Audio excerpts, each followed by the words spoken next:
Hello, welcome to another video. I hope your day is off to a great start, whatever time of day it is for you.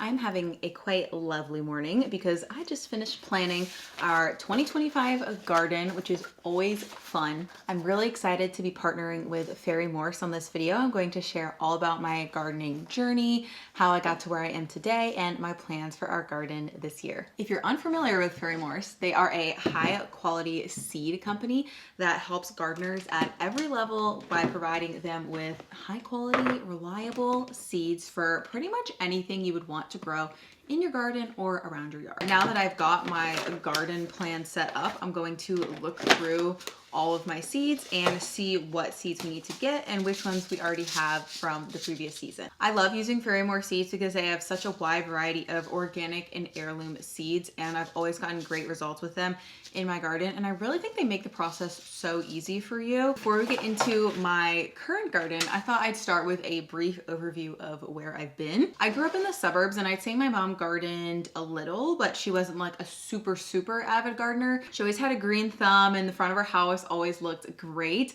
But in terms of like edible produce, she grew a small strawberry bed, which I love, and every summer she would always grow some cherry tomatoes in pots on her deck. That being said, she did most of the work. I just enjoyed the fruits of her labor. So I didn't really know a lot about gardening until I moved out to where I live now in the Pacific Northwest and met my husband, Dylan. Dylan also didn't grow up gardening a ton, but he did work on a farm when he was in high school. So he learned some basic info from that, but we've always both been kind of interested in it. So when we moved into our first home together, he was super helpful and we set up our own little mini garden. It was 2 cute little raised beds. We just grew some starts from the hardware store. We didn't really know a ton, but we wanted to sort of experiment with growing our own produce, and we really loved it. And then the following year, he actually built us some extra raised beds and we started to expand our produce selections even more. And I also started following more gardening accounts and brands on social media and learning more like tips on how to garden. But I will say my learning process has been very slow and gradual. I think that's a big misconception about gardening, is that it's super complicated and overwhelming, but you really can start at whatever level you want to, maybe just having one plant in your windowsill, or to projects more involved like what we have now. So we moved into a new house, had to build a new garden obviously, and we spent a good amount of time putting in 9 metal raised beds, and we sort of been experimenting with different planting variations, watering styles, and learning as we go. We've also been shifting more to seed planting than buying starts at a nursery or hardware store. If you're unfamiliar, starts are just tiny plants that already come and you plant them in the soil. And it can be beneficial for certain plants, but if you want to and you have the time and space, you can grow everything you want to from seed and you'll save a ton of money. At least near me, I think starts go for around $4 or $5 a plant versus a whole packet of seeds is way less than that. For example, this onion pack has more seeds than I would even need to plant to have onions for months on end. So that essentially kind of brings us up to present day. I would not say I consider myself to be a professional gardening educator or expert, but I do love sharing my gardening knowledge with people because I think it shows how you can go from not really knowing anything at all to slowly learning over the years without putting a ton of pressure on yourself and being able to have fun without feeling like you need to be a gardening expert immediately. You can still find joy in growing plants and enjoying them in your house, whether they're edible or non-edible. We just really like focusing on the edible stuff because I think it's super valuable and rewarding to see tiny plants growing into things that you can eat and use in your own kitchen. But I will say recently I have been dabbling in flowers a little bit, which you'll see in my garden plan for this year. Actually, before we get into this year, I have a little treat for you. We're gonna go back to the past, several months actually. I planned ahead and filmed an end of season 2024 garden tour. So I'll show you that right now so you can see what we were working with last year, because if I showed you my beds right now, they would look very sad and empty and brown. As you can see, I prefer a slightly more like organically overgrown garden. I just can't be bothered to keep it looking neat and pristine. And I think it looks cute, you know, the way it is. As nature intended, some might say. This is our cherry tomato bed and our heirloom tomato bed. And one thing I tried to do this year was plant more flowers. So I use these Fairy Morse seed packs for marigold and nasturtium, and I just directly sowed them in with the beds. And I love how pretty and colorful they are, and they're great for pollinators too. It just adds a fun little pop of color, and I like how they spill over the beds. We've got a little bee friend right there. They're doing their job. We have some carrots in this bed down here and a start of our pole bean trellis. These are Fairy Morse's organic Kentucky Blue pole beans, and I love growing them. This is actually cattle fencing I've attached to T-posts, but it makes it super easy to pick and collect the beans when they're ready. This was a strawberry patch. It got overtaken by grass, so that's a little gardening boo-boo of this year. But over here we have our snap pea and bush bean bed. I use these Fairy Morse sugar snap peas, but their season is a little bit earlier. So as you can see, they mostly are finished. We do have a few little cuties still ready for harvest. And right next to the snap peas, we have our bush beans. I use these Blue Lake Fairy Morse organic bush bean seeds and directly sowed them in. This variety is really nice because it's disease resistant and they grow in bunches that make them very easy to harvest. You can see I have a few more down here that I need to pick. Walking down this way, we have some more pole beans, and I have a few tomatillos right here, plus some zinnias and the start of some of our sunflower plants, which we planted a lot in this back corner over here. We did have a thunderstorm, so as you can see, some of them are growing a little wonky now, but they stayed upright. That's what counts, right? I planted these Fairy Morse sunflower seeds, and I really like the variety of colors. I should pick some and put them in my house, but they look so nice out in the yard too. That brings us to our last two beds where we have some squash. So in this one, I planted a pumpkin plant. You can see we have 3 pretty big pumpkins growing. And again, you can use Fairy Morse's high quality organic seeds to grow your own jack-o'-lanterns in your garden. How cool is that? Our final squash bed kind of exploded, but again, I love when the plants just explode. So we have some spaghetti squash. This one has been super prolific. We have so many spaghetti squash. And then I think I may have planted these too close together because we also have a butternut squash over here. Not as many butternut squash, but we do have one cute one growing right here and another one growing right here, which is still a really great size. Fairy Morse has such a wide variety of seeds, and I love how you can grow pretty much anything you want. And the seeds are also very easy to use too. They always have the care and maintenance on the back, and then a map of the US, and based on your location, you can figure out when you need to plant them. Welcome back to the present. I hope you enjoyed the tour. I'm looking forward to getting there again this year, but that is several months away. I always like to reference my previous garden when planning my garden for the new year. Something I've learned over time is a lot of plants require different nutrients, and you don't necessarily want to be planting them in the exact same spot year after year. It's best to rotate your crops, which, if you're a farmer, you know this. Crop rotation is a pretty standard practice. If you have the space, it's best to rotate. But that being said, if you don't have the space, you can still plant things in the same area. You just need to amend your soil and add more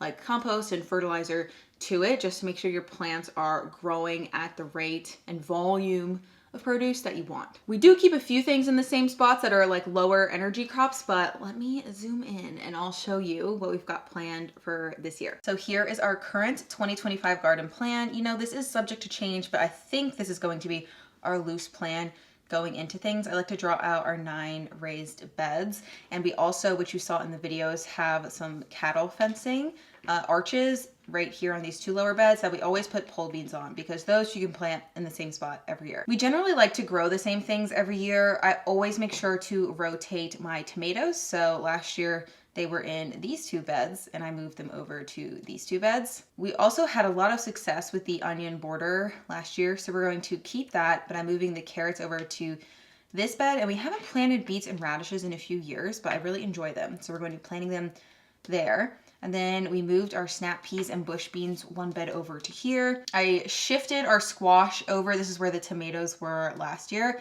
And we're going to try to grow some melons. I always like to keep 1 fun bed because we end up making some like last minute decisions and want to plant random things, or I've been planting some flowers. And we do have a few extra pots in the garden, which are these circles. And I try to grow my peppers in there because for some reason I cannot grow them in the raised beds. I think it just gets too cold, and with the area we're at, I already struggle. So we're gonna try again with some peppers in pots. And you'll also notice I have a few flower plants planted for each bed. And then we also really like planting sunflowers, so I sort of spread them all throughout, which you saw in the garden tour last year. The only thing to keep in mind is that sunflowers are not great with beans, so I would not plant them in this bed. But I might throw 1 or 2 in all the other beds just because I like the way they look. All of that may sound really overwhelming if you're just getting into gardening, but honestly, I think the hardest part about gardening is just getting started, because from my experience, it's been really easy to remember the knowledge that I learned in my first season and just apply a few new tips every season and go from there. I would love to know if you guys are planning a garden this year, whether it's your first one or you have a well-established one. Leave a comment down below and let me know about it. I always just think it's so fun learning what other people are growing. And when you're planning your garden this year, don't forget to check out Fairy More Seeds. You can check out their full variety on their website, and you can also find where they're located in a store nearest you. They're super accessible for me. I can find them in a lot of stores near me. Their seeds have always been super reliable and great quality, so we love using them from year to year in our garden. Do you guys want to go for a walk? Yeah? Let's go!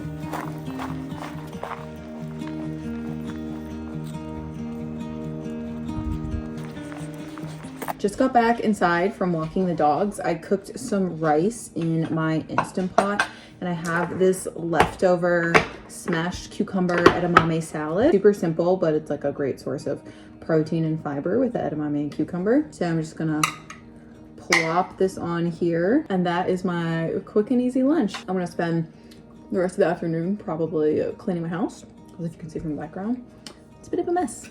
So we need to work on that.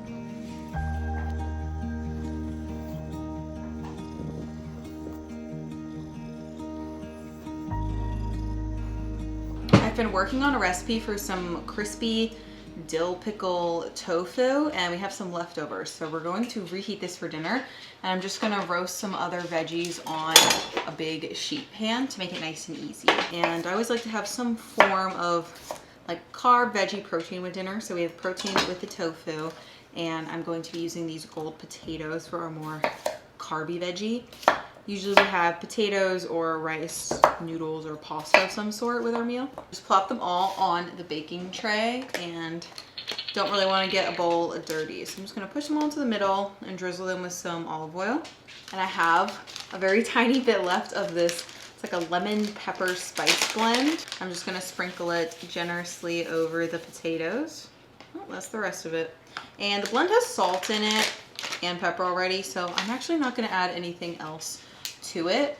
And I'm just going to mix it up with my hands. So we're going to put these in the oven first while I prep the rest of the veggies, and just spread them out evenly across the baking sheet though, because they will cook faster this way, and they'll also brown better.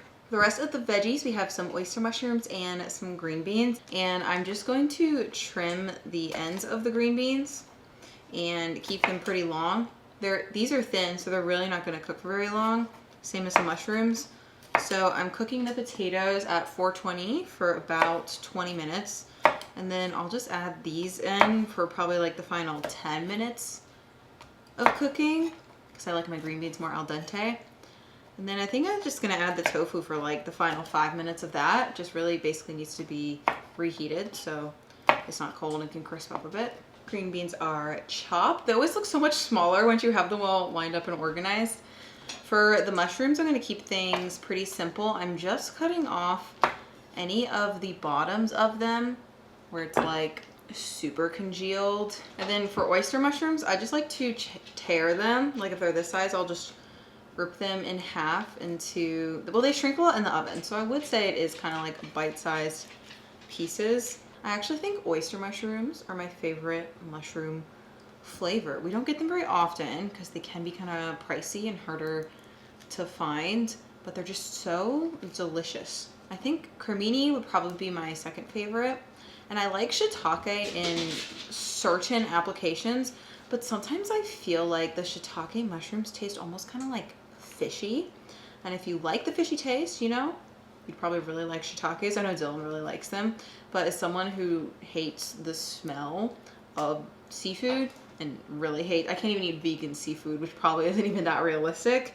It's not my favorite to be honest. So I've got like 9 minutes left on the potatoes, but I'm done with my prep here. All I'm going to do is take the potatoes out of the oven, give them a good mix, and push them to one side of the baking sheet. Then I'll add in my green beans and mushrooms, and I don't really feel like getting my hands on a hot baking sheet. So this time we're just gonna give them a light spray with some avocado oil and a nice little sprinkle of salt and black pepper. All right, dinner is done. It's looking delicious. I feel like this would be best served with some ranch, but I've also been testing a recipe for a different sauce. It's like a copycat of Yum sauce, which is this really popular sauce from a local like fast casual chain called Cafe Yum. It's in like Oregon, Washington. People go bananas over this sauce. I've actually had multiple people ask me who like don't live near Cafe Yum or have moved away to try to replicate it. So I've been working on that this week. I think I nailed it, but I have a few variations that are like close but not quite. This is one of them. So we'll put that on top of our bowls instead. We're gonna assemble our bowls, and Dylan and I have been watching Severance and loving it. We originally watched it when it first came out, and if you've seen the show, you know season 1 has like one of the best and worst mentally cliffhangers ever. It was so dramatic, and I think we had to wait like 3 years to get season 2. So we're very happy it's out, and we're watching it in real time now. I'm really happy with how the show is progressing, and in general I just think it's really impressive. Like, it's very visually impressive. You can tell every single shot there's intentionality behind it and how they film it, and I just really appreciate that as someone who takes photos and videos.